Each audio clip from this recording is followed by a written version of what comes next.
દાહોદ જિલ્લામાં આવેલા 8 ડેમ પૈકી 4 ડેમ ઓવરફ્લો થયા, 4 ડેમ હજુ પણ ખાલી. આજ તારીખ 19/8/2025 મંગળવારના રોજ સાંજે 6 કલાકે આપેલ ડેમની માહિતી અનુસાર દાહોદ જિલ્લામાં કુલ 8 ડેમો આવેલા છે, જે પૈકી 4 ડેમો 100%થી વધારે પાણીની આવક સાથે ઓવરફ્લો થયા છે, જેમાં કાળીટુ dam, Umaria dam, Adalwada dam તેમજ કબૂતરી ડેમ જે 100%થી વધુની પાણીની આવક સાથે ઓવરફ્લો થયા હતા. જ્યારે પાટાડુંગરી ડેમ,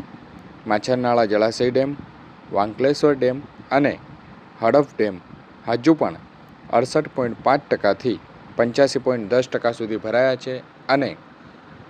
કહી શકાય કે દાહોદ જિલ્લાના 8 પૈકી 4 ડેમ ઓવરફ્લો થયા છે, જ્યારે